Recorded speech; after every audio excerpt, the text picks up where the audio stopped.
Zoebiotech développe des usines modulaires de bioconversion qui permettent de traiter des déchets organiques et les transformer en deux produits, un amendement organique et en même temps une protéine utilisable dans la confection d'aliments pour l'aquaculture ou l'aviculture, et donc de réduire notre dépendance aux importations de protéines. Le projet est basé sur 3 piliers. Un pilier, traitement des déchets organiques, qu'ils soient d'origine agricole ou d'industrie agroalimentaire. Un deuxième pilier est la production d'amendements et d'engrais organiques. Et la troisième est l'extraction en fait, des larves d'insectes qui sont les bioconvertisseurs de ces usines-là et les transformer en farine, en entomoprotéines, qui elles-mêmes rentrent dans la fabrication d'aliments pour l'aquaculture. L'objectif à terme est de produire une entomoprotéine, donc une farine de larves. Voici un échantillon qui a un aspect, une odeur et une composition très similaire à la farine de poisson. Nous sommes en train d'adapter cette technologie-là pour la rendre disponible en climat tempéré, avec un contrôle parfait des paramètres de production et d'industrialisation du processus, afin de créer en fait une nouvelle filière industrielle, écologique, en milieu rural et pouvant être modulaire selon la source de déchets et ainsi répondre exactement à la problématique de ce concours, Génopole, dont la thématique principale est l'environnement, donc résoudre un problème environnemental en réduisant ces déchets-là en engrais organiques, agronomique, puisqu'on produit de la protéine localement et on réduit notre dépendance aux importations de protéines, et en même temps de l'industrie, puisqu'on recrée une nouvelle industrie sur le territoire local, pouvant créer des emplois dans les zones rurales. Nous travaillons depuis 1 an et demi sur ce projet-là. Nous avons passé plusieurs cycles de reproduction en milieu captif durant l'hiver 2011-2012, et nous avons atteint un seuil de production assez remarquable d'1,5 tonne de larves d'insectes par mois, les mois derniers, durant l'été 2012. Et donc, nous avons besoin de cette aide du Génopole afin d'atteindre le pilote industriel où nous serons tout à fait capables de produire plusieurs tonnes d'entomoprotéines par mois, puisque nous avons déjà atteint une capacité de traitement de déchets de plus de 3 tonnes par mois et une production de biomasse d'insectes de 1,5 tonne par mois.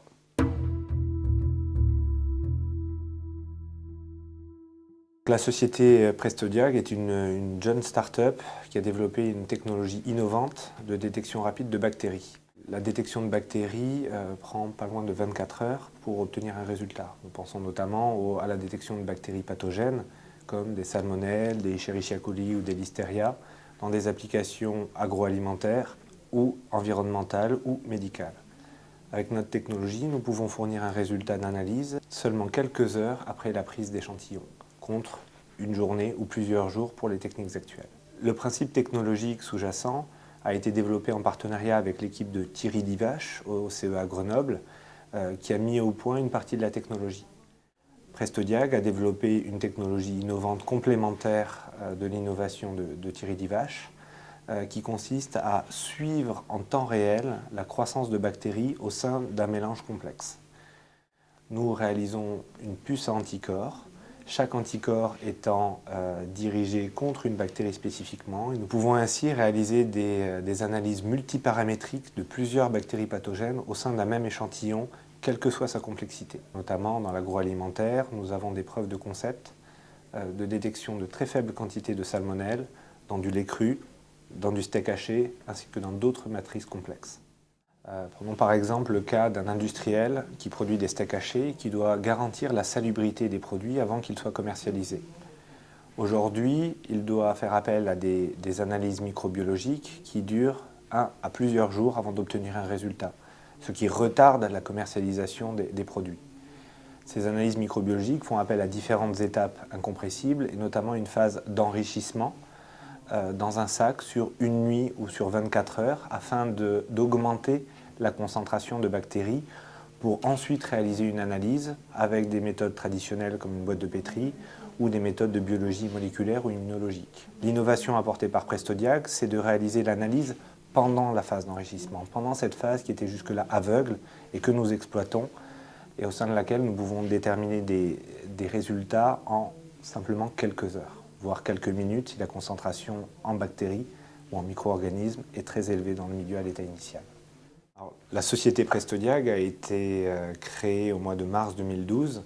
Nous disposons aujourd'hui d'un prototype fonctionnel et de preuves de concept validées sur différentes matrices agroalimentaires, comme le steak haché et le lait cru. Nous sommes aujourd'hui 5 personnes et nous prévoyons une commercialisation au mois de juin 2013 de notre premier lecteur optique compact et du premier kit qui s'appellera Salmo Presto, dédié à la détection de salmonelle dans des matrices agroalimentaires.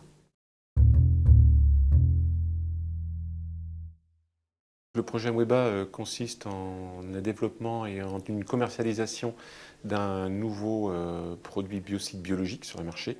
Alors, un biocide biologique, c'est un produit biocide qui a pour fonction d'éliminer un certain nombre de bactéries pathogènes ou dans certains milieux industriels, dans des installations d'eau chaude sanitaire par exemple, ou les tours aéro-réfrigérantes, qui utilisent un agent biologique en lieu et place des produits chimiques très largement utilisés actuellement sur le marché. Ce biocide biologique repose sur un brevet qui avait été déposé par l'Université de Lyon en 2006, qui utilise une souche d'amibes libres, donc c'est un protozoaire, qui a pour faculté et pour propriété de tuer, digérer un certain nombre de bactéries ou de germes pathogènes, comme les légionnelles par exemple, que l'on peut retrouver dans certaines installations industrielles. Après avoir bioproduit l'amibe en question, cette amibe est injectée via un processus bien déterminé dans des installations industrielles où il va ensuite exercer son activité biocide, à la fois contre les germes pathogènes, bactériens, et contre leurs vecteurs amibiens, hein, que l'on peut retrouver dans ces mêmes écosystèmes. Le produit biocide biologique a aussi une activité importante vis-à-vis des biofilms, hein, qui sont source de problèmes récurrents dans les installations industrielles, que ce soit les installations aéro-réfrigérantes, les réseaux d'eau chaude sanitaire, globalement partout là où vous avez de l'eau. Donc bien entendu, pour pouvoir produire cet agent biologique, la société Amweba a développé un savoir-faire que je qualifierais d'unique en termes de bioproduction de ces micro-organismes, puisque cela n'avait, à notre connaissance, jamais été réalisé auparavant, en tout cas à l'échelle industrielle et dans des conditions sérum-free. Ce qui a nécessité donc la mise au point, bien entendu, de nouveaux milieux de culture et de méthodes de production nouvelles pour la production de ce micro-organisme. La société emploie actuellement une dizaine de personnes qui ont pu développer la partie recherche et développement, hein, sur ces micro-organismes, tous les aspects réglementaires inhérents bien entendu à la mise sur le marché de tels produits biologiques, toute la partie bioproduction, mais aussi bien entendu toute la partie technico-commerciale, de façon à pouvoir démarcher les industriels partenaires avec qui Amweba travaille actuellement. Nous avons conçu un système qui permet de prendre des eaux usées d'un bâtiment et à partir de ces eaux usées de faire pousser des micro-algues que nous allons à leur tour transformer en énergie. C'est un système qui présente l'avantage d'être taillé et conçu pour être installé sur des bâtiments et pour pouvoir traiter les eaux usées de ces bâtiments tout en leur fournissant l'énergie dont ils auront besoin. Les micro-algues ont cette particularité, par rapport à de la biomasse entre guillemets classique, de synthétiser de l'huile. Ce qui fait que les micro-algues, c'est d'ailleurs elles qui sont à l'origine du pétrole fossile que nous consommons allègrement tous les jours, ces micro-algues ont un pouvoir énergétique particulièrement élevé. Donc nous récoltons ces algues et nous séparons l'huile contenue dans les cellules, dans chaque cellule de ces micro-algues, du reste de la cellule qui est de la matière végétale. Et avec cette huile que nous récoltons, nous avons de fait un carburant qui peut être utilisé dans un moteur diesel. Nous faisons donc de la cogénération. Le reste, la biomasse maigre, est également combustible et nous pouvons l'utiliser pour alimenter une chaudière. Nous produisons donc de l'électricité et de la chaleur. C'est ce dont un bâtiment a besoin pour son existence quotidienne. Eh bien, ces micro-algues sont installées dans ce que nous appelons, sont placées dans ce que nous appelons des photobioréacteurs. Ces photobioréacteurs sont des tubes ou des panneaux dans lesquels circule le milieu de culture de ces microalgues et qui sont placés soit en façade, soit sur le toit des bâtiments. Ainsi, les photobioréacteurs permettent d'exposer les algues à la lumière pour que la photosynthèse puisse se faire. C'est la photosynthèse qui est à la base de ce procédé et qui donc permet aux microalgues de croître et se multiplier. C'est un procédé qui est extrêmement innovant puisque même si aujourd'hui on commence à connaître bien la culture et la production de microalgues pour des applications comme la pharmacie ou la cosmétique, personne encore n'a installé de système destiné à alimenter des bâtiments en énergie. C'est pourtant quelque chose d'important puisque la réglementation thermique 2020 exigera que tous les bâtiments neufs, livrés, soient à énergie positive, c'est-à-dire qu'ils devront produire plus d'énergie qu'ils n'en consomment. Et l'EPADESA a mis à notre disposition un bâtiment sur le site de la Défense pour que nous puissions y installer un démonstrateur. Ce démonstrateur est en cours de construction et sa première phase sera achevée fin octobre. Et la seconde phase, qui permettra de démontrer la capacité d'intégration de ce système à un bâtiment, en particulier la capacité d'intégration esthétique de ces systèmes, sera, elle, terminée en début d'année 2013.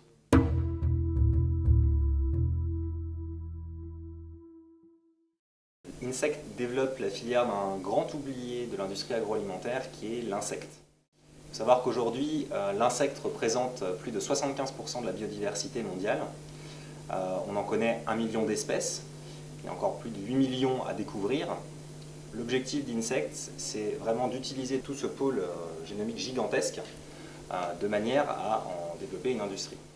Pour Insect, l'insecte est un véritable concentré de biotechnologie. C'est comme si on avait mis côte à côte plusieurs petits bioréacteurs qui avaient chacun leur capacité et que tout avait été perfectionné au fil du temps par la nature. Par exemple, la termite, on a une biotechnologie qui est capable de produire du méthane, de l'hydrogène, de produire de novo des protéines en fixant l'azote atmosphérique. Et tout ça dans des bioréacteurs à gaz, à liquide, qui permettent de concentrer la production de biomasse dans des facteurs allant de 10 à 100. Le métier d'Insect, c'est véritablement la bioconversion industrielle dans ce qu'on appelle des entoraffineries, donc qui sont des bioraffineries d'insectes. On a 3 familles principales d'applications. La première donc, sur l'alimentation humaine, comme une nouvelle viande, une viande qui est 9 fois plus efficace que le bœuf à convertir sa nourriture. La seconde sur l'alimentation des animaux, où là on trouve des matières organiques qu'on arrive à concentrer et à rendre beaucoup plus digestes pour les animaux d'élevage. Et enfin, une fonction plus de fixer l'azote dans des sous-produits animaux comme les lisiers, de manière à produire par exemple des adultes pour la lutte biologique ou même des engrais. Donc aujourd'hui, notre technologie est prête. Nous sommes en train de rédiger l'avant-projet sommaire pour une implantation de notre premier démonstrateur industriel sur le site, sur l'écosite de Vers-le-Grand, juste à côté de Génopole, donc à une vingtaine de kilomètres d'ici. Et c'est véritablement pour nous un des grands avantages de ce concours, qui va nous permettre, outre la reconnaissance et la validation d'une vraie vision industrielle dont on a besoin, de pouvoir implanter nos centres de recherche, qui aujourd'hui sont disséminés dans toute la France chez nos partenaires, à une vingtaine de kilomètres seulement de notre site de production.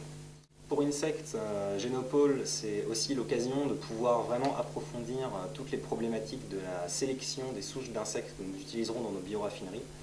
Et nous comptons vraiment sur l'environnement accessible autour de Génopole pour nous aider dans cette tâche.